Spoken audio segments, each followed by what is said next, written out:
Listen, I got to tell you about this week. Yeah. It was fucking bananas, all right? The week started, I leave the church service, okay, which ends at 12:30. We get in the car and we drive to Baltimore, okay? So, which I know sounds close to Cleveland, Ohio, but it's not that close.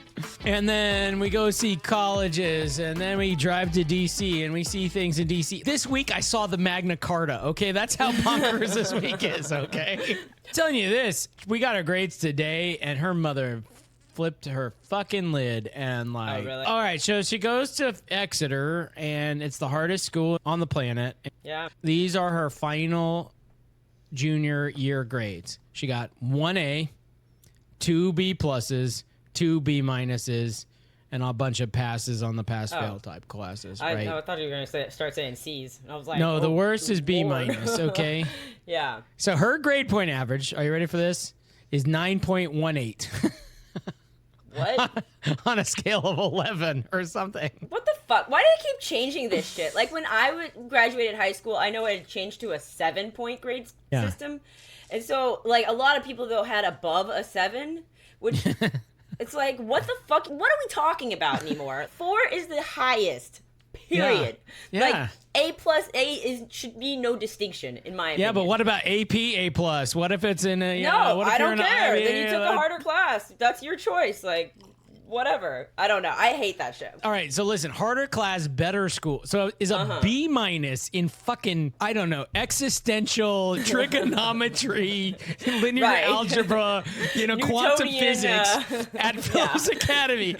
Is that better than an A plus in algebra 2 at Stratford High School? In pottery? Yeah. Yeah, I don't know. Right. I'm certainly hoping so. Like, right. As far as Johns Hopkins or whoever the fuck is concerned. Yeah. Right? But I don't know. Man. But her mother was rip shit. I'm sure. Yeah. Rip shit. Yeah. You can imagine. I mean, you probably do know exactly what we spend to send Kiara there, but it's a tidy sum, And she's basically like, Kiara blew it going here. If she'd have gone to Hathaway Brown, she'd have sailed through. Straight A's, weaker competition. She'd have been the valedictorian that got picked to go to Princeton or whatever, and now she's 100th in her class or something. But whatever. But to your point, like, she's got a 9.1 taking trigonometry, existentialism, physics, 207577, and somebody else is a 9.1 in pottery and football studies. So God bless. If you're a Harvard admissions officer and you get 100,000 applications or some number off the freaking charts, like, how else can you do it except to go like, SAT below 1450? I mean... When I was at NYU, I did a work study in the math department in the graduate admissions for master's level math and finance. Yeah. And it was basically data entry, but we, like, who knew nothing, would immediately say no to a bunch of people just based on GRE score. They were just immediate fail just based on the numbers. So if on quant you didn't get above 750, then forget it. If you're trying to go to one of the best schools in the country for a math, like master's level math, like, then you really should get above a 750. Like, I got above a 750. And actually, so did Mom, which is random that I know that. I didn't know that. But on our GRE, I was at my parents' house yesterday and I decided to go... Snooping? Yeah, I found her GRE scores. Speaking of rip shit, when Mom found out that you had taken that tape of me singing Halloween songs to Grandpa Coffeen, she lost her mind. She was like, because that's what she does. She takes things and she doesn't ask. And, she took it out of the drawer. I knew it was there.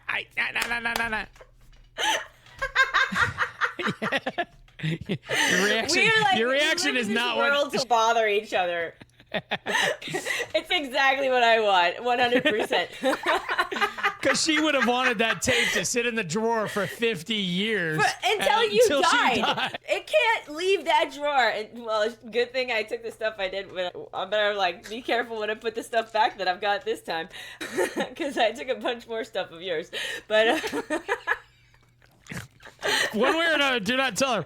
Do not send her a text that says, go listen to the tape. Oh my god, I can't believe she was... She didn't respond to it, so which is kind of like her. She'll just ignore my shit. They were in a fucking frenzy. They're like, "What's this tape? We gotta listen to this tape." The tape, and like, I'm like, wait a minute, what tape? What tape? Okay, slow down, slow your roll.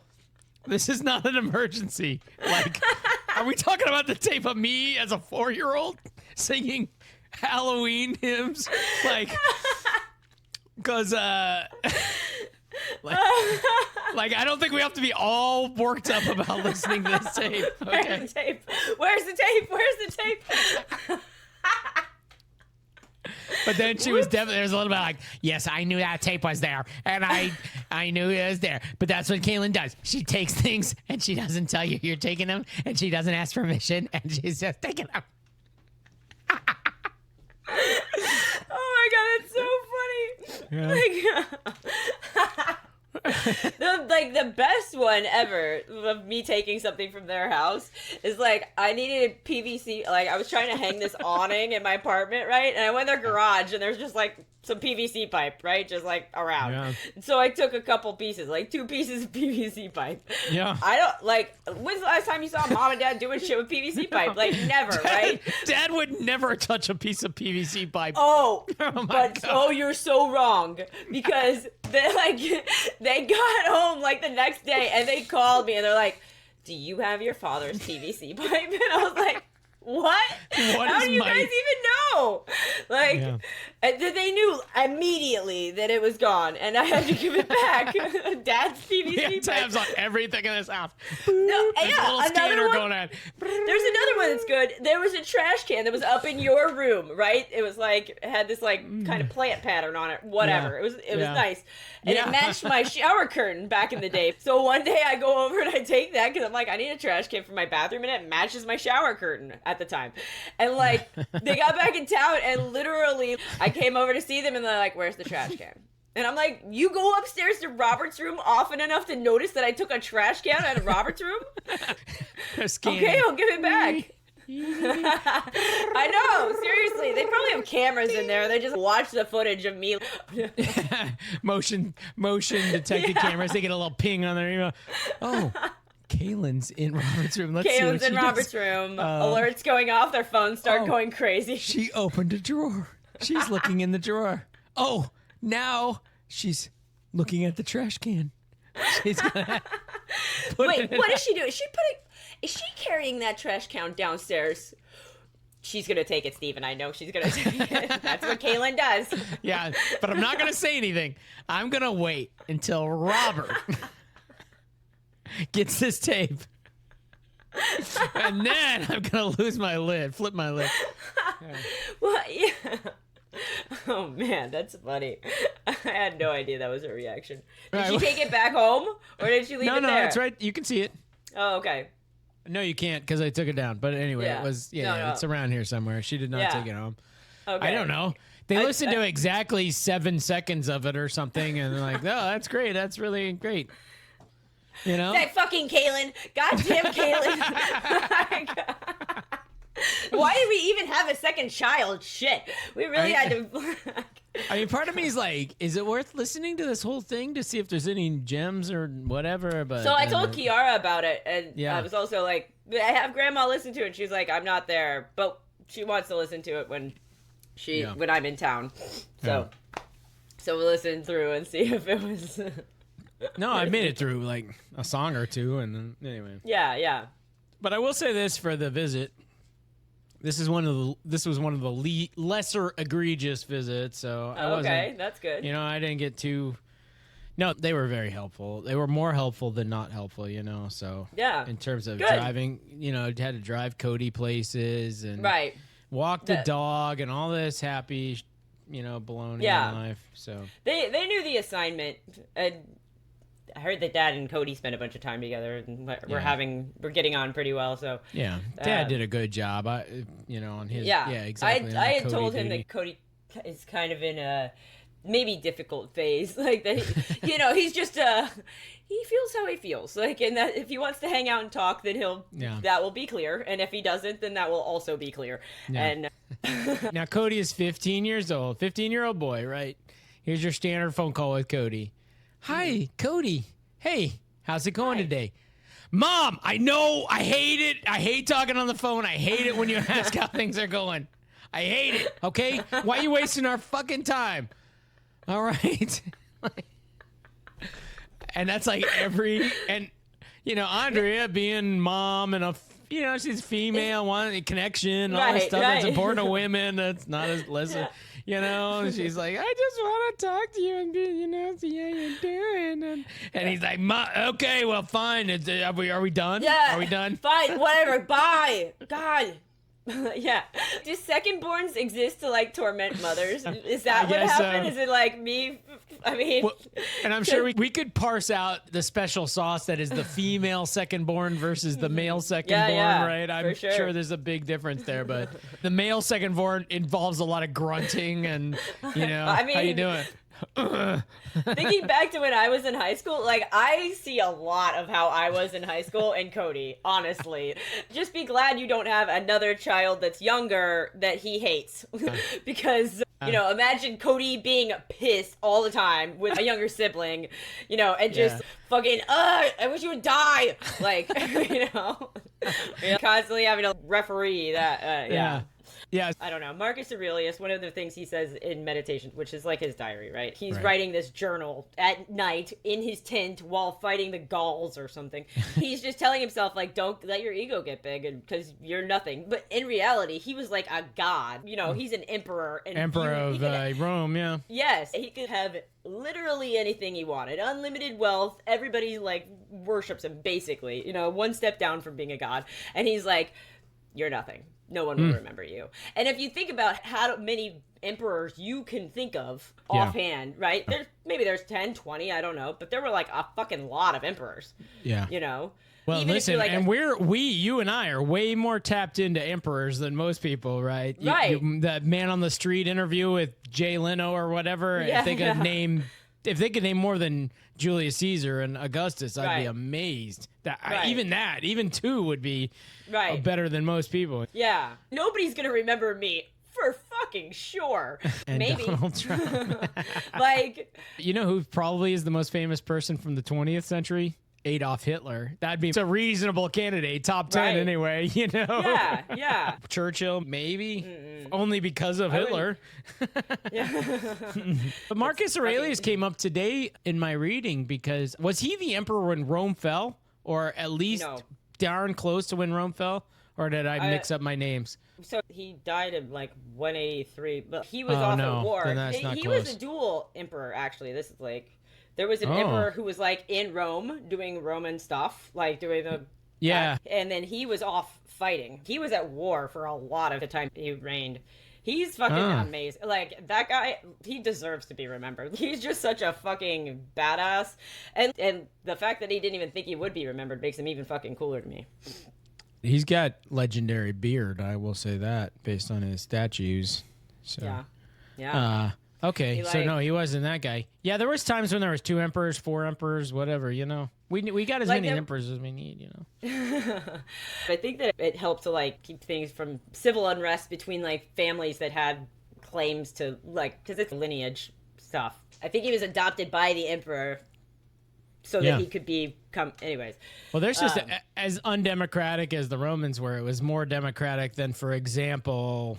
the kings and queens of England, right? Which was very hereditary. And then when we had to navigate, is it the third grandnephew or is it the first cousin? Then we'd go to a civil war, and fight about it and then start a new dynasty or whatever. But before they allowed girls to be rulers. Between the Elizabeths and the Marys, we ended up having a fair number of female queens, given the hard bias towards male succession. Henry Bollinger, he was a earl or a duke, I'm not sure, but basically he deposed King Richard II and locked him in a tower, and then Richard II starved to death in the tower. Nice. you know, which is, I'm sure, coincidence. But and I'm not sure why I told this story. Being locked in a tower is a pretty rough go back then. Every portrayal of it is like rats and they're sleeping on hay and it's foul. Like, yeah, but have you seen how the normal people lived? I mean, yeah. They didn't have glass. You know, what are you going to do with that glass? Yeah. It's all kind of like tower living to me, you know? That's funny. Speaking of like punishments in general, like I had one thing that I keep wanting to talk about that somehow executions came up. We've talked about the criminal justice system a lot. Yeah. And fairness is thereof. So, yeah, but less spicy, I guess. You know these like creative punishments that judges sometimes give now, where they'll be like, okay, so you now have to go stand out with a sign on that says like, I'm a thief or whatever. Like that's been, you have to do that for 2 days. There's apparently was a guy in Texas, but he was a shoplifter. And it was pretty much exactly that. The judge was like, 5 days of standing out there with a sign. And he's like, I just want to go to jail. I don't want to do that. Like, and they were like, sorry, that's your punishment. And I'm like, he ended up appealing and claiming that it was cruel and unusual. And it certainly is unusual. And like, I don't know. I just think it's like a funny approach. Some of these things that the judges come up with are fucking crazy also. One was like, you're going to go to jail, but for the first 2 days, you can only have bread and water, nothing else. And I'm like, what? Like, how are we allowed to do that? I don't know. I also think the lethal injection is super like cruel, actually. We don't have doctors doing this, and it's really hard to get the medications and if you put them in the wrong order, then apparently it's incredibly painful and you can't make a noise or anything. Yeah, I heard a thing on this. There's a number of companies that make the drugs, for lethal injections that didn't actually realize that their drugs were being used for the lethal injections. And once they did, they're like, no, we're not going to sell it to you, state of Maryland or whatever, right? Right. Because that's not what we're all about. We're trying to, like, you know, they cure have pain, other purposes. Yeah, exactly. It's 3 different medications. I don't remember what they all do, but it makes you lose consciousness. Yeah. Which I'm like... That one doesn't sound too bad. Right. Yeah, so exactly. You can die from just having too much anesthesia, right? Sure. There's a lot of other things I can come up with that would be definitely fatal and definitely not brutal for people, you know, like helium, actually, you know, but not that I want us to do that. That would be the funniest execution ever, Kalyn. They're like, James Clavel, I send you to die. Yes, like, do you have any final last remarks? I don't fucking regret anything. Fuck you. Right. I'm getting sleepy. Helium, would you even get sleepy? Yeah, you just lose consciousness, apparently. Yeah. I mean, there's Kalyn. She's tired. Helium does its work. Yeah. Does its evil work. It's like where the spinning thing happens on your phone or whatever it's thinking. It's like that's what happens to the person. That that's what happens to your brain. Imagine that right in front of my face. Like, is that what death is like? You're saying death is the spinny thing on your phone? Yes, pretty much. Just like the brain just won't register, cannot connect. You're just like, stop. Yeah, I don't know. Who knows? You don't know? I don't. No. I mean, yeah, no. I know. It's like, wouldn't you get your wings or your horns or whatever? Like, depending on which way you go, up or down. Yeah. Or nowhere at all. I don't know that much, though, don't you? I mean, I don't. You know there are wings or horns involved. Well, maybe. Or you just cease to be. Well, okay, if reincarnation is right? Like, when do I, like, come back online? I know. Do you get a break or are you, like, just automatically a fucking stink beetle or something? And you're like, Jesus Christ, can't I get a rest here? Yeah. So theoretically, what I've heard, people don't reincarnate down. Like, beetles are working on becoming people. We're like higher up on our way to nirvana. Should we be like coaching beetles? Should we be like, hey, come on, do better? Stop. You just ate your fucking sister. That's not good for your karma. Like, listen, build a thing. Help out. You see the ant? Help the ant. Try to do better. Yeah. Come on, beetle. And they're just like, I can't teach these beetles anything. I keep trying. They're fucking stupid and selfish. Like, when are they gonna get good karma? Like, I don't know. I'm moving on to the howler monkeys, and the howler monkeys are like, Like, Christ almighty. Yeah, right, yeah. But like, so when's your earliest memory? Like, how old were you? Certainly kindergarten. I believe I have a memory of going to Pikes Peak, Colorado when I was something like 3 or 4 years old. Okay. Yes. Yeah. Yeah. That's so I get that. Is that memory like you just like I remember my preschool classroom like pretty well. I know I have one memory from preschool. Yeah. That's like me being a little shit. It's like so me, like unsurprisingly. Yeah.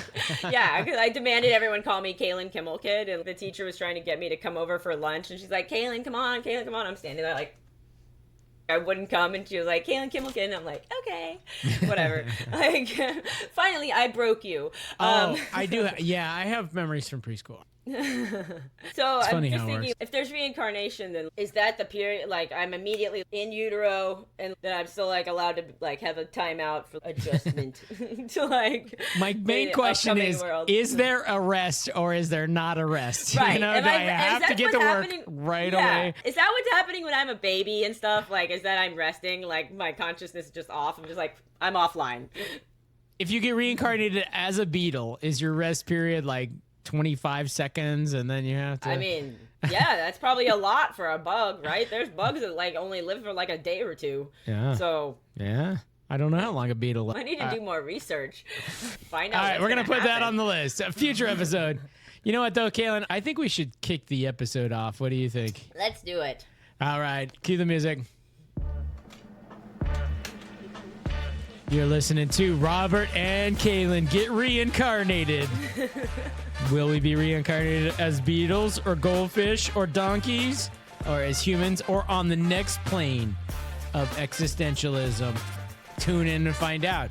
You too. We'll let you know. We will let you know. Maybe our reincarnated selves will check back in and be like, hey, yeah. Where do podcasters go after they die? You're going to find out if you keep listening to this show. Yeah.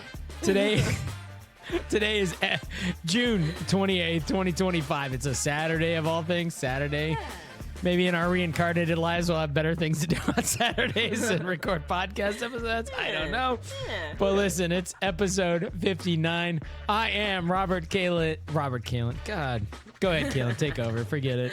This Reincarnation. I'm his co-host, his sister, Kalyn Kimmel.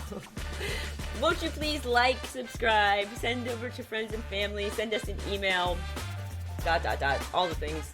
All the things. But one thing you should never remember, you could seek advice to us if you want to seek a new spiritual plane, but do not seek advice about finances or investments or any of that.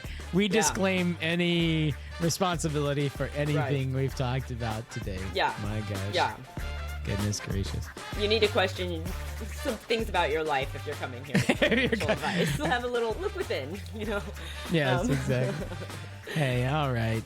I don't know if this is the best place to go next, but I'm going to go there anyway. Do it. There was some discussion in there about the justice process and so on. And we've talked about Abrego Garcia a couple of times. And now they've come back and said that they're going to re-deport Abrego Garcia. So wasn't he legal? Wasn't he like here legally though? He was here legally. Then we sent him to El Salvador. Right. Which was planned for people who are here illegally. Right. Yes. And we were like, well, we can't bring them back because, you know, we got all these rules. And it's so hard. And then we did bring them back. And then we charged them. We get a DA involved and they're like, bring him back. Move the mountain. Yeah, move that mountain. Here's the mountain. Let me describe the mountain to bring back Abrego Garcia. You have to, step one, buy him a plane ticket. Or here's another thing. Here's another option. Because we're the federal government. We own airplanes, including military planes. You fly someone to pick him up. Second, step two. Now you have a ticket in hand. You have to call El Salvador and say, please. Hey, guys. Yeah. Remember the whole thing about we can't take Abrego Garcia? I'm sorry. It was a little bit of a mix-up. Yeah. We have extradition with El Salvador, ostensibly. I don't know. What does it matter? We're the United States. I don't care. Well, we wouldn't be in this kind of relationship with someone we didn't have extradition with, right? Like, we wouldn't be like, oh, we're going to set up a prison. We're going to send our prisoners over to Switzerland or something. El Salvador is like, no, listen, United States, we set up this deal, but you said you're going to be sending us people, and they ain't never coming back. And they're ours. They're ours. Leave them alone. Yeah. They're no longer yours. Yeah. They're gifts. And by the way, US. we have no other diplomatic interests with you, United States, so we're just gonna fuck off otherwise. Fuck off. Yeah, we'll take your criminals. That's all we want from you. Yeah. You can't have them back. No takes these back. He's like... So let's say we overcome those hurdles. Let's imagine we do that. We bring him back. We charge him with a crime. Yeah. And then, I don't know. I got lost in the article. I'm going to be totally honest because there's something about, like, all right, he's charged with crimes, but they're going to release him on bail or on something. But then they're like, no, you can't release him on bail. And because Agency 1, Justice Department, wants to charge him with a crime, but Agency 2, ICE, wants to deport him. So if we release him on recognizance, will ICE deport him? We can't work with other departments and be like, hey, don't deport him. Ugh. Yeah. So the judge throws her hands up. She's like, what am I dealing with here? You fucking idiots. Yeah. Yeah. You're like, God. And meanwhile, ICE is like, yeah, we're going to deport him. And you know what? We decided we're going to not deport him to El Salvador. We're going to deport him to another country where he's also not from. What? What the fuck is happening? Like, this guy must be like, what did I do? Like, why have I, like, become fucking, like, why am I a marked man? Like, the U.S. is like, you're not going to be here. You're not going home either. And you're going someplace. This place you kind of know, El Salvador. Yeah, it was a hellhole, but you knew it, but we're not sending you there again. You're going to have to relearn the whole...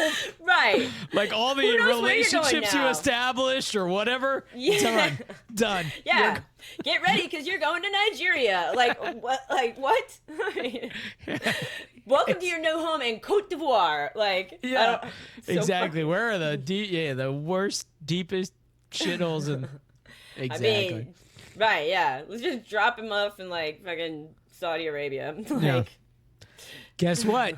You're not going to the Bahamas, Probably not. No. Though, I mean, most of those island countries are kind of shitholes besides the, like, nice parts. I'm sure I would not want to go to a Jamaican prison, I will confess. No, hell no. I much prefer. Yeah. Yeah, U.S. prison, I much prefer, but anyway. Yeah. Yeah. I mean, prefer just running free. Like, feel the wind on my face as I run from the cops. Like, that's what I'll be doing. But yeah, or that whole thing where you're like, oh yeah, you married an American and now you can be a legal U.S. citizen. Yeah, we take it back. Like, well, man. Pam Bondi says he's a trafficker of humans. So he's a trafficker. Yeah, that was the whole thing. They were like, we're gonna bring him back, but we're charging him with a crime. He's a he's human trafficker. They're like. Oh, is he, like, helping people get across the border or something? How's he trafficking people? I haven't heard one shred of... Not that I'm the most tapped in guy to what's going on with Abrego Garcia, but like you know 1,000 times more than me. Yeah, but I haven't heard about any. I think he worked as like a janitor, and the ice van drives up, the sliding door opens, they grab him, they pull him in. Next thing, in like fucking death calm outfits, like black top to bottom, like with they put a bag over his head, right? Throw him in the back. They pull it off, and he's in El Salvador. In a fucking prison, where the worst prison on the whole planet. He's like, what the fuck? There's dudes killing each other in the next cell block over. Have tattoos all over their faces. Yeah, like, just exactly. And then they're like, we can't bring him back. And then they bring him back, and they're like, well, he was a human trafficker. And he's like, I was a plumber. I was an assistant plumber. Yeah. I trafficked PVC pipe from Georgia Kimmel's garage to fix a leaky toilet. She would send me to an El Salvadorian prison. She might. Good thing she doesn't know, like, what else I took. Yeah. Wait till you see what's next in store for you. I don't know. Yeah, man. Yeah, that guy must be like, what? He's like, I broke Like, up under. I really fucked up. Like, I should have just stayed in Guatemala or wherever He should have stayed as a beetle when he instead of getting resurrected as a human. He right. Yeah, you're working your karma out like from last life here. That's why we're coming after you hard. I guess I don't know, but yeah. So we had an amazing visit to the Cleveland Art Museum. As you know, when the parents come to town, you have to do something like the Cleveland Art Museum, right? At least once. Like every day. Like every day. Well, no. Remember, they arrived, and then like the next day I drove to Baltimore, right? So yes, like, on day one. Okay, listen, their less than 1 week trip did involve 2 visits to the art museum. The first time to go visit this special exhibit that it turned out had sold out, right? We arrived and they had sold out of tickets. So we're like, oh, perfect. We'll slot it in on, Robert has 1 spare hour on Friday, so we'll do it then. Right. And so we went on Friday. And I will say, 100% worth it. It was fabulous. You would have loved it, I feel like. So if it comes to Houston, he is this cat. Huh. He has merged ancient Chinese and Japanese art with modern Chinese and Japanese art. So so there's a little bit of manga, Yeah, I feel like I've definitely seen some of his work before. That like rainbow colored hat thing that he's got on. The rainbow flower. Yeah, like I like know that well from street art. Like there's graffiti that uses that exact thing. Like this guy that's around this guy's neck. He does lots of stuff like this with and these things are huge, right? It's like this size and bigger. And I'm trying to find here's one that's maybe gives you a sense. It's got that classic like Chinese wave and all that. The Chinese dragons. He would do something like this. And so he would do one of these, and then he would do another one that then has anime characters instead of this, awesome. dragon, etc. Yeah. Fantastic. Then, because this is a finance podcast, right, we go to the gift shop. Okay. Yeah. And we've talked about the absurdity of prices at, say, baseball stadiums and things like that. We go to the are next level. Next level. They were selling flip-flops with those flowers on them for $200. Yeah. They're selling lapel pins, the enamel. It's yay big. It's $65. Yeah. I mean, you know those socks that Mom gave Kiara? They're like slipper socks or something like that, right? Yeah. No. We got those at the museum. Those were $45. Oh, Lord have mercy. I was like, Mom, why are you buying this? Like, I mean, they're cute, sure, but Kiara doesn't need them for sure. And no one will appreciate. They don't look like they're $45. They look like they look like slipper socks. No, they don't look like the chintzy free ones, sure, but like at the hospital that they give you. Yeah. I mean, they had those. They had that rainbow flower with the smiley face. That's like one of his iconic things that ends up in a lot of his art. Right. A throw pillow. Right. That's kind of cool. This is the perfect room for it. I would have put a throw pillow here. I would have paid $35 for a throw pillow like that. Yeah. I am not paying $145 for one of these throw pillows. So, P.S. Throw pillows have gotten out of hand. Okay. I don't know. Preach, sister. I've never heard this argument. I've never heard the first thing about a throw pillow or them getting out of hand, but I am on board with this argument. It's pretty common if I'm at Marshall's TJ Maxx to see one pillow that costs $50. I've seen them up to $125. Yes, $125 at TJ Maxx. That better have gold foil on it. I've heard of people spending over $400 on a single fucking pillow. And I'm like, what? You're talking about normal people, right? You're not talking about the Rockefellers, because... Well, no. I mean, I'm talking about, I'm sure there's a Gucci throw pillow that costs $4,000 that somebody's buying. But, sure, I mean, absolutely. But like, yeah, this example happens to be from like, I think it was the Sex and the City movie or something. But like, whatever. She was like, that throw pillow cost $400, and like, I would 100% believe that. Yeah. I 100% believe somebody in this world, and they're probably in New York City, is spending $400 on a throw pillow. I would believe $4,000 on a throw pillow.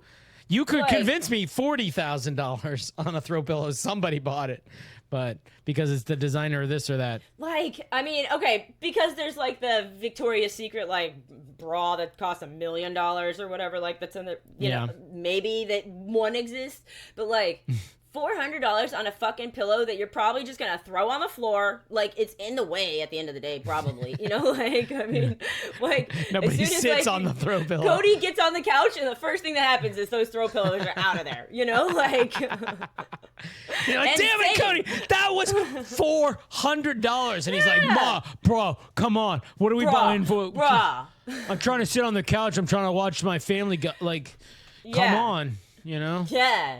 You're so skibbity or whatever they say. I don't know. And this instance, I'm kind of on Cody's side, honestly. I'm like, yeah, we probably shouldn't have $400 throw pillows, at least till the animals and the kids are out of the house. Right. Like, yeah, that's the other thing. Like, this shit gets fucked up. And, like, at the garage sale, I had a bunch of throw pillows that were, like, part of the things that I was trying to get rid of for the garage sale, right? None of them are like fancy, and I wasn't charging a lot for them, but not a single one got fucking looked at. You know I did super well at the garage. So, like, you can't resell these fucking things. They cost a goddamn fortune, and nobody really wants them around anyways. Yeah. What the hell? But you have to have them, and you need, like, 100 of them, you know? Yeah. Oh, I know. I mean, like, every my bed couch has got to have 5 or 6 or 8. Well, so, like, when I lived in the studio, my bed was, like, I had to use my bed as the couch, basically. So, like, I had a whole bunch my bed's a queen-size bed, so I had a bunch along the wall so that people could, like, sit down and whatever. And it looked kind of like a couch and not just, like, you're in my bedroom. But consequently, I have, like, a bazillion now that I totally don't need. And, yeah, like, I don't know. It's my, I'm over throw pillows for sure. And the more expensive they get, the more I'm like, what in the fuck? Like, you gotta be kidding me. No, you not have anything better to spend money on if you're buying $400 throw pillow? Like, no, you I don't get it. That's the same thing with all the, your $1 million bra. You clearly don't have more important things to spend money on. Like, yeah, I guess not. I don't know. I did have an interesting. Maybe you know this already, but like this is finance related money stuff. So I just heard this last night that like, like you today, you can't buy a new Ferrari.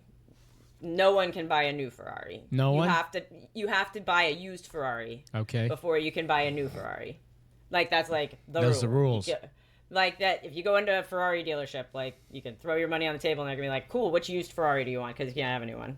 Like we got some sort of registry or something. Okay. I'm like, that's super interesting.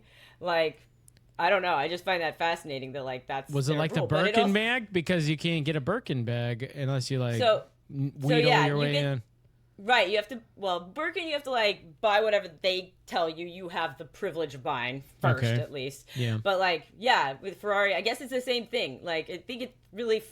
I don't know. I thought that was super interesting, and it helps keeps the resale value up for like used Ferraris because apparently it can like many used Ferraris, even with a couple of years on them or whatever, like will be as much or more as a new one. Well, go next sometime. Google used Ferrari, go try to buy a used Ferrari, because what you'll find is there's tons of them available, and they all have about 1,000 miles on them. Yeah. So my hypothesis is these guys get these Ferraris and they don't drive them very much. They take them out to Sunday dinner once a month or something. Put 50 miles on them at a time. Yeah. And 2 years later, they're like, "Wow, what a wait! Why am I paying for this Ferrari?" And they resale. You're doing it right now. I can see it in your eyes. I am doing it right now. I'm going to share my screen. Yeah. So, yeah. This is the. Let's see what used Ferrari could buy right now. Yeah. This is at the Ferrari dealership in Houston. Yeah. Okay. All right. Listen. This is an expensive car, but it's not a outland. This is a price. I mean, the mileage you're talking about though is like, Yeah. I mean, look at this, 830 miles. Once in my life, I might decide I should drop $250,000, especially because, listen, right? How long am I going to own this Ferrari that has 492 miles on it, right? Yeah. I would be the guy who drives it for 1 year, 1,000 miles. Then what's its resale value, right?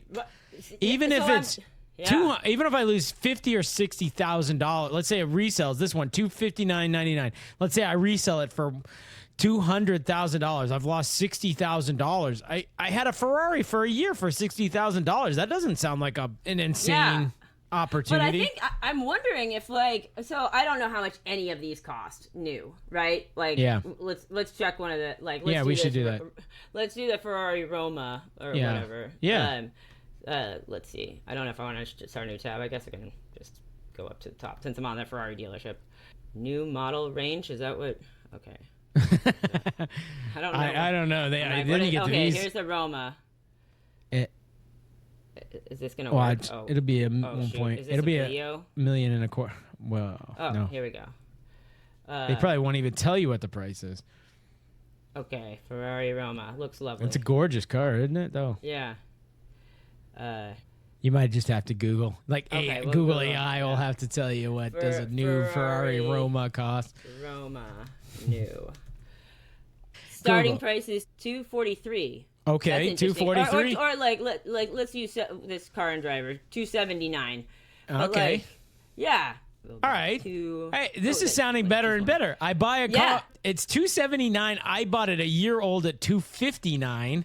Right? Yeah. What do I think it's going to be worth in a year or two more? This is it might be the cheapest mode of I know. Yeah, you may lose a little money on the first one, but it sounds like if you just decided to be rotating through your Ferraris, you could get a new one all the time and sell it for roughly the same amount. I mean, especially if listen, what does that say? 830 miles. So you've driven this for 19 miles a week or something for 2 years. Is this car even used? I guess my last new car, which was quite a while ago, but the Nissan had something like, I don't know, 15 miles on it when I bought it, because it was brand new. Yeah. So, our Maserati. Okay, we drive a Maserati because we're rich. And it was a year old, 6,000 miles. Yeah. Oops. The list price for a new one is over $100,000. We bought it for in the neighborhood of $60,000. Boom. So say maybe this is true of the luxury cars. I wonder if you guys were to sell it, whatever, now, say, you've put some miles on it, but not a ton of miles, right? It's got 25,000 miles now. Right. Believe it or not. Somebody will want to buy it, and somebody will. I would be surprised if somebody didn't pay roughly what you paid for it. Yeah. This is how the rich stay rich, Kalyn. This is it. Yeah. We're starting to stumble upon it. Apparently, also, if you buy, if your car weighs over 6,000 pounds, then it's I think it's 6,000, whatever. Then it can't, which is a very heavy car, then, it's complete 100% tax write-off, because it can be considered it's a work truck. Work vehicle. Yeah. Right. Which a Range Rover, by the way, is over $6,000. So, some guy was talking, saw something else. I was talking about, tax, hacks or whatever. And he's like, buy this car, write it off 100%. Then you can, lease a car, have a 2-year lease, whatever. Always have just 2 years, and use that for your primary, whatever. I can't remember. I will say there's a lot of Range Rovers rolling around, and some of our asshole rich friends drive Range Rovers, so maybe that's the reason. I would say that if I was, as a not car person, right? I don't, if I suddenly ended up with millions of dollars, I win the lottery tomorrow, then, Range Rover would be high on the list of cars that I would consider buying. It seems like a fairly practical car for a bad driver like me, You hit a curb, it's no big deal. This thing goes off-roading. What's the big deal? Exactly. But I don't know. I thought that was really interesting, though. We have a thing for the Italian cars, so we've had the Alfa. I know Ferrari's next on the list. It is, and at this kind of prices and this resale value, I'm not terribly. Yeah. I might have to think about it, but you of don't course, have to pay cash. I mean, if only I there's had no a reason- job, we might be able to. We'll see. Yeah, I mean, yeah, you're messing up Andrea's lifestyle. She's not able to know. drive her Ferrari now. Definitely cribbing her lifestyle. I wanted to follow up on. We talked a little bit about Oscar nominee movies and Oscar winners, the best, the best picture winners, and Have so the Oscars happened? they have not. No, they're gonna no. Well, yes and no. We're in that period of time when the Oscars are not a thing. They like March or something. But what did happen is the New York Times published their list of the best 100 movies of the 21st century, right? Okay. And it took me a while for my brain to wrap around this because I was thinking about the 20th century, but we are in the 21st. We're 25 years into the 21st century, believe it or not. Right. Yeah. And they came out with this list, and I don't know. Okay, Spotlight, love Spotlight, Gone Girl, Tony Ederman, never heard of it. Uncut Gems, which I couldn't finish. Eternal Sunshine of the Spotless Mind, amazing. There were movies like I could hardly remember even being in the 21st. Parasite was top. You jumped the gun, but Mulholland Drive 2001, which I was like, that was in the 21st century, 24 years ago. I could hardly remember it, but yes. I don't remember. I've never seen that movie. I've never seen Parasite either. Parasite it was one of these where like, yeah, I really liked that movie. I enjoyed that movie. To say like that was the best movie of the last 25 years is a different deal. I mean, people fucking loved that movie. Your mother loves that movie, man. Yeah, Mom loved it. I've actually never heard anyone say anything bad about that movie. Yeah. So I kind of like can get that on that side of things. I don't know. Having it be on the top 100 list. Listen, I mean, part of the fun is like debating, like, which is this as good or bad. Mulholland Drive, I don't remember anybody saying like this was just amazing. It's a crazy weird movie. Your boy Wes Anderson has 2 movies on this list, like 20 and 21. Okay. I'm like, I can't even finish these movies. That's which like, ones are they? I wish I knew. A Budapest. I will. I won't show it, but I will go back to them. It is Royal Tenenbaums. 22 is Grand Budapest Hotel. 21 is Royal Tenenbaums. I love Royal Tenenbaums. And number 20 is The Wolf. It's in my top 10. Wall Street. Well, good. So you're well aligned with the with this list. Yeah, I mean, yeah, based on that. What struck me is I'm going through this is I'm like, okay, the Oscars every year they name a Best Picture, right? Right. That we've had. Ostensibly that those 25 should be. Yeah, and it hit me right off the bat because number 96 is Gladiator, one of my favorite movies, and I know people are critical of this movie for various reasons. Some people, it's a love-hate kind of movie, but okay, I'm like, all right, listen, it was Best Picture 2000, all right, which by the way, another debate about whether the year 2000 is part of the 21st century or not. Right. Let's set that aside for now, but let's pretend it is for this purpose because New York Times included it. Ostensibly, you'd think if it's the best picture of that year, it's probably almost guaranteed to be one of the 100 best pictures. And then you'd think, okay, all right, it might not be a top 25 picture, but it'd be all be in the top 50. Top something. Yeah, right? Because there might be a year where there's 3 or 5 that are better than the best from the next year, whatever. Yeah. All right. So I'm like, but 92, I'm like, okay, 92. Fine. Then you get to number 87, The Lord of the Rings, The Fellowship of the Rings, right? Right. Which, by the way, did not win Best Picture. It was Return of the King that won Best Picture the next year or 2 years later. 2 years later, right? Yeah. Which I thought all of them were awful. I mean, they're beautifully made, amazing. I can credit the artistry, but I thought they were insufferably, terminally boring movies. Unwatchable, but I know people like freaking love them, and you're probably one of them. I wouldn't say I current day do not love them. I like them, but like I bought the extended versions, like the DVDs, so it would be 2 DVDs for each movie. Because then it's just like more running through the mountains. It's like more of like whatever that director is, like in a helicopter, like filming people. It's like a New Zealand tourism video, but yeah, even longer. Anyway. Return of the King, yeah. So yeah, I mean, so I'm like, listen, I mean, here's all right. So who's got it wrong? Like they named Return of the King best movie, but it can't. It's not even one of the best 100 movies of the century. Right.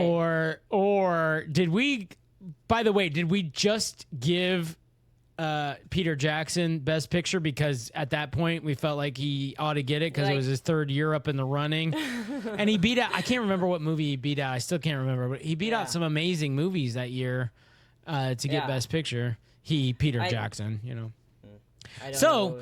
So listen, I went to Chat GPT and I was like, all right, look at this list of top 100. Now, compare it to the Oscar winners for Best Picture and tell me all the Oscar winners that didn't make the top 100 New York Times. And I will tell you this list. Maybe I'll show you this. Go ahead, Kalyn. Go ahead. Yeah. So just, I mean, I don't mean to stop you, but like, I would think that the list would pretty closely correspond to all the nominees for Best Picture. Like, it should be like pretty much that list. Like, if we make a list of all of the nominees for the past 25 years, some will be left off because there's usually like 5 or 6, right? Yes. So like, we can't quite make it, but it should be, that's it. Yeah, right. Yeah. Those certainly all the winners should be on the list, or maybe there's 1 or 2, and some of them are number 99 because like, okay, they haven't stood the test of time or whatever. Okay. Right. But like all the nominees should be on there ostensibly if the Academy knows what they're doing. Like some the New York down Times list, knows like, what they're doing, right? And they had some panel of voters, and Gillian Anderson voted or some shit. And you're like, okay, right. But anyway, lately, but... whoever I don't, Right. All right, so here it is. Here's the ones that were included on the top 100. Gladiator, the one I mentioned, number 92. I told it to list these in order. But anyway, The Hurt Locker, number 68, great movie. Everything Everywhere All at Once, weird movies, 77. Oppenheimer, 65. Spotlight, 66. Spotlight, I love Spotlight. Love that movie. That's a great movie. Great, yeah. 12 Years a Slave, beautiful movie. I didn't see it. The Departed, 31, good movie. I totally get it. Moonlight, insufferable, could hardly watch it, but it's 5. I didn't see it. Don't go see it. No Country for Old Men, amazing movie. Number 6, totally deserving. Parasite, number 1. Now, I don't know if you can count these bullets at the top of your head, but it's not that many. Not out of 25. No, right? it's not 25. Yeah, it's like 10 or 12 or something. Right? Yeah. So winners not included. Oh, hang on. Am I at the bottom? All right. Winner. Oh, that's where I told it. All right. Winners not included in the top 100 list. Beautiful Mind, 2001, great movie. Chicago, 2002, great movie. Return of the King, we've talked about it.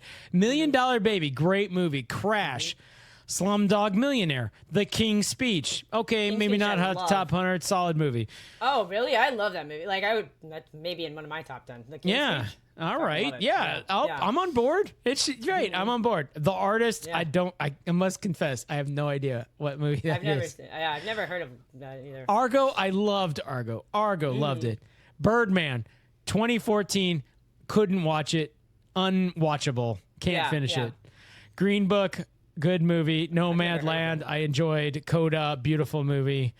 Man, like, I don't see movies very often. Anyway, I know, but you've heard of some of the. You've heard of some of the, no. I've heard a good number of them, but like some of them I have never. Like Green Book, I've never heard of. Ever. No, that's a great. I mean, that's a great movie. Yeah. But I need to make a list. I'll send you this list. Go watch these. Go watch these best pictures you've never seen. And I'm just like, that's crazy. How can you name something the best picture of 2021? It doesn't make the top 100. Right. Of the century. Yeah. We're not talking about a movie we forgot about, Chicago, from 23 years ago. We're talking about 4 years ago. I mean, I would think that like the movies that you would start with would be like the nominees each year. Like that would be the pool, and you're like, here, guys, rank order these. Yeah, like whatever. Oh, Chicago, I loved it. I can't. Oh, yeah, I wish we still made movies like that. Whatever. Yeah. Yeah. Huh. Those bastards over in New York He's Times. fine. Gillian Anderson. Rad bastards. Yeah. She probably wasn't even one of the people. We're just picking on Gillian Anderson. Gillian Anderson. Fucking Gillian Anderson. I have hated hated you. With Finland. I have hated you since X-Files. Man, like we have been talking about, by the way, Finland and how much they suck. I was like going back to like old shorts, and like I mean it's like episode, I don't know, 8 or 10 or something where we get started on Finland. Like I mean it's a very through like I'm like, when did it turn out that me and my brother like grew this hatred for Finland? Like, because you're not that happy after all, you're not. And this whole income inequality thing, like whatever, get out of here. All right, this is gonna make you laugh. This is gonna make you laugh right here. I just stumbled on something as you were talking. All right, so here's an example. Volver. Which I don't think I watched. I didn't see the whole thing, but I understood it was a great movie. Voted for by not Gillian Anderson, Pamela Anderson. Pamela Anderson of Baywatch. Good. I'm glad we got her weighing in. Like, how are you doing about Tommy Lee these days? Just curious. Yeah. Let's see. Let's look around the room. Who should we get to determine what the finest movies of the 21st century are? A couple of thoughts offhand. I'd say Jenna Jameson. J.D. Vance. She's an actress in a way. Jenna Jameson. She's porn, but whatever. And Pamela Anderson. Pamela Anderson. Yeah, exactly right. Everyone knows she's a film critic. She's got impeccable taste. Everyone knows this. Yeah, everyone. That's funny. Stephen King voted for Oppenheimer, which was an excellent movie. I mean, of course I did. Yeah, you did. But Kill Bill Volume 1 is on the list. I mean, there's so many movies on the list that are amazing, and then anyway, it's but there is some level of like, maybe they're right to not pick these Oscar nominees / winners because like we don't think they're right. You said yourself Birdman was unwatchable, awful. So it's like, okay, so the Academy, fuck them. Like, they don't know. No, I'm not saying the Academy's right and the New York Times is wrong. It might be the other way around. And by the way, they might both be wrong because there's like I said, there's definitely movies on the New York Times list that are unwatchable, but I know freaking movie people love Wes Anderson, but as an example, I don't mean to just single him out. He's a prominent example of the kind of movie I'm talking about where it's like, all right, this is artsy and whatever. Yeah. Pamela Anderson also voted for Grand Budapest Hotel. So fascinating. Yes. So you're in good company there. I'm like, maybe her and I do have similar tastes. But yeah. Well, like, I don't even think of Wes Anderson as being that arty because I've seen so many films that I think are so much more arty where you're just like, man, what am I even fucking watching? Do we have any plot going on here at all? Like, is there something, are we advancing action? Like, is there something going on? Like, like, you're just like, what is happening? But, I know. That's an interesting list. I guess that your top movies, your top 63 or whatever your list was, like way better than that. It spans more, longer period of time. But I wonder how your list compares to the top movies and stuff. What's the earliest year you think? I know you had Bridge on the River Kwai on your list. Casablanca's on my list, which is a black and white film. Right, that's like 1950 or maybe 40s. It's not long after World War II. Right. And then, of course, I have Godfather on the list, which was made in the 70s. So 70s, yeah. And Star Wars is in the 70s. Right. But... Yeah. Did you watch Deer Hunter? I've never watched Deer Hunter start to finish. Oh, that's right. Yeah, I'm gonna bring it up with me. I said I would bring it up last time, I think, before I came, but it's a great movie. I'm sure we can also find it on Amazon Prime if it ever came But to like, it. we don't have to buy it though. Why waste your money? Don't you want to stay rich? Yeah. Yeah. Well. You want to hear a joke? No. Good. Okay, I wasn't gonna tell you one anyway. All right. So let's look at the portfolio. I'm just kidding. Speaking of Dad, the Robert and Steven Get Rich podcast. Yeah. So tell me your joke, Kalyn. Okay. So, I will have to like reference the guys that I like. Basically, I stole this from. From what I can tell, this one podcast that I found is like just two guys telling each other jokes. They're just like reading jokes to each other, but it's super funny. All right. So I went to a funeral last week, and after the widow gave the eulogy, then she asked if any of the decedent's friends had any words that they wanted to say. And so the first friend goes up, and he says, plethora, and then goes and sits back down. And the widow said, wow, that means a lot. The next person stands up and goes to the podium and says, earth. And she said, thank you, that means the world. The third goes up and says, watering hole. And she said, oh, thank you. I know you meant well. The next friend goes up to the podium and says, totality. And she says, thanks, Tony. That means everything. Another friend comes up and says, underestimate. And she says, oh, I appreciate that. It means more than you know. The next comes up and he says, bargain. And she says, thank you. That means a great deal. I love the sort of grammar English aspect of this joke. Yeah, it's like fairly punny, a very punny funeral, but yeah, I don't know. That joke has everything going for it. I think It's a bit of a pastor joke. I should give that to the pastor. Yeah. All right, my colored light went out. Oh, which fuck. It's gonna be so and I don't have boring like over there. What about the other one on the other wall? You want to grab it? Tight. Yeah. Maybe give me a second. Okay. All right, they're buried too deep. Forget about it. Oh, fuck. Not gonna worry about Yeah. it. What? The 10-pack? Yeah. I got this too. Or as we call in the Kalyn household, a 1-day supply. Kinder Bueno. I've had it for 2 days now, and I have Yeah. Oh, and how many are still there? 6. Yeah, all right, so that's a 2 a day. That's a 5-day supply. Yeah, maybe. Look at this. Look at this. Oh. Now that Kiara got home, we're just like freaking pounding. Yeah. These, but man. Anyway. It's funny. We can look at the portfolio, but I also was thinking back to the reincarnation thing. We've talked about a couple of things, Kiara and I, recently, and my joke has been that like whatever, I see what she likes on Instagram and stuff, and I'll write to her, and I'm like, how is it that I'm still alive and yet I'm reincarnated as you? Like, how are you me? Or whatever. And so that's been our joke lately. It's just fun. Yeah. But yeah, so maybe I'm on a break right now and not on a break, or I'm working a double shift as your daughter and your sister. You are dead and being reincarnated and are her and are else. I'm like, a beetle. I'm like, as long as I'm related to Robert, then I'm cool. Like somewhere in Robert's orbit. Yeah. Wow.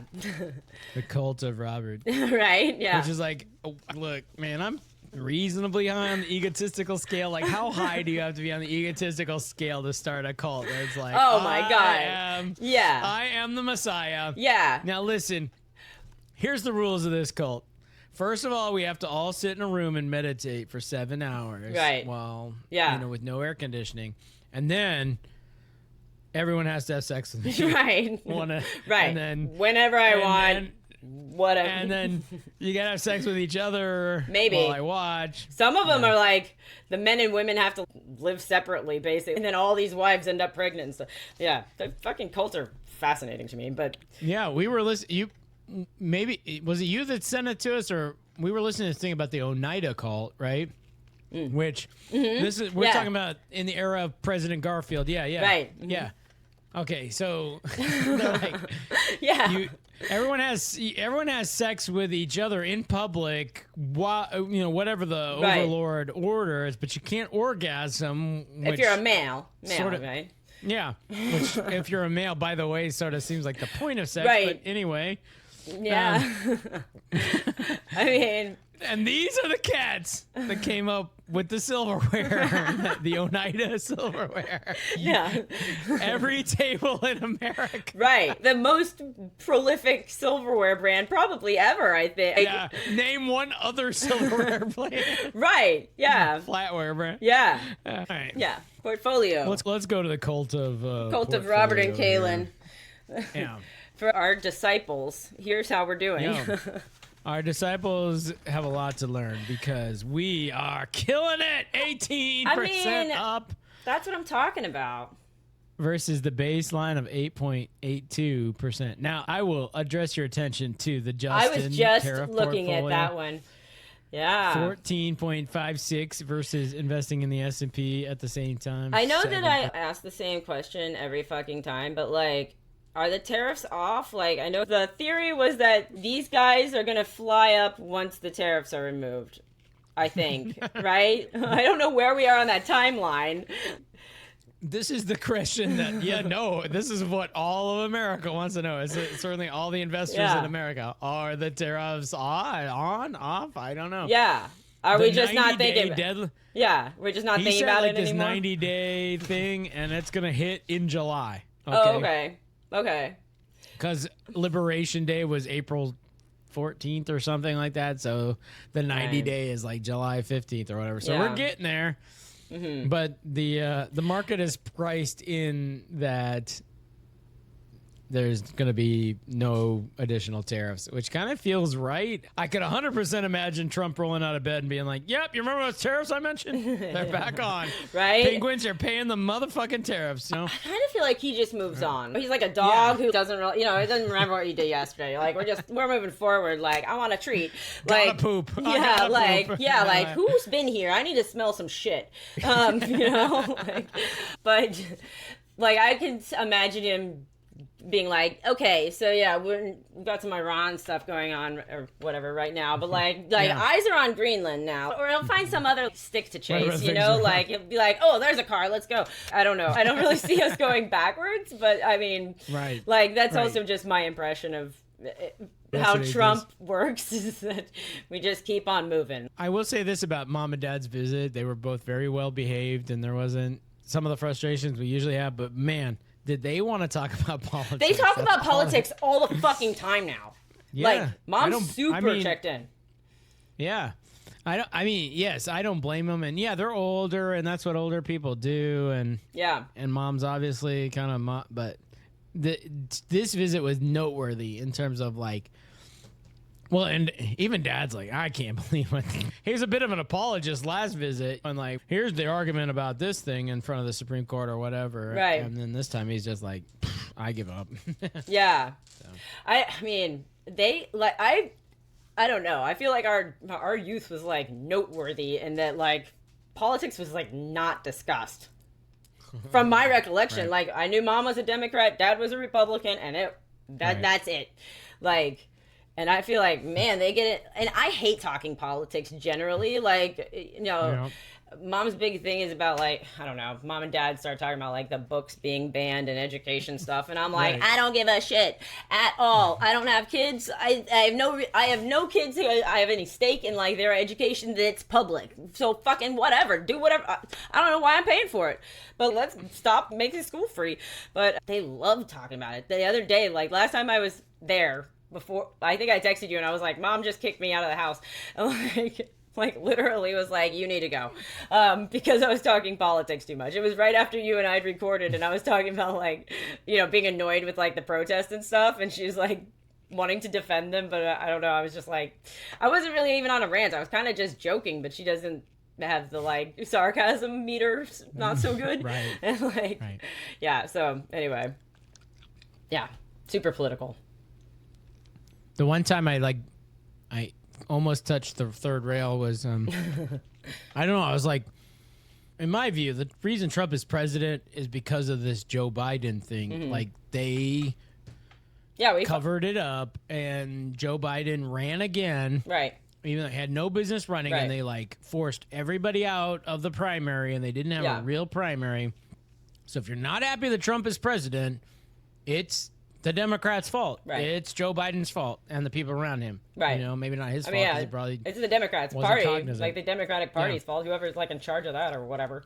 And they've pulled this multiple times. Hillary Clinton was a terrible candidate, but they jammed it down people's throats with their super delegates and all the rest, right? And forced Bernie Sanders out of the race. And guess who? So who won? Donald Trump. Right. You know? Right. Part one. I mean. Yeah. So I have exactly zero sympathy. So. Right.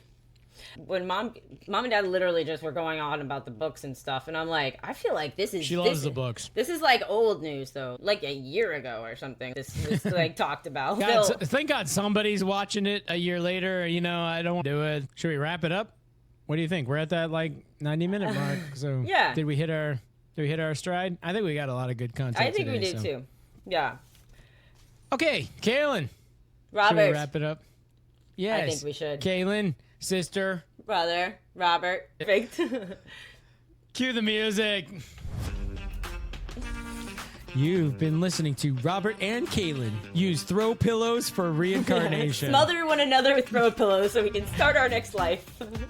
Throw pillows are amazing. You can decorate the couch and you can murder someone and send them into their next life. Multi-purpose. Yeah. Also, you can invest in stocks and bonds and that's boring stuff though. Hey, compared to murdering people, way less. Right. We did not make it to stock symbol T, AT&T, which is going to be a thrill of a minute to talk about. I'm telling you. Did we finish S? Oh yeah, we did. That's right. Yeah, we invested in S. That's right. I'm sorry. Damn it. I wish we had looked at how it did. I want to know how it's doing. It's too late now. Ask again next week. Try to remember these stuff. Yeah, fuck off. This is why I'm the host and you're the co-host. Also the host. No, you're also the host. Yeah. Robert and Kalyn Get Rich.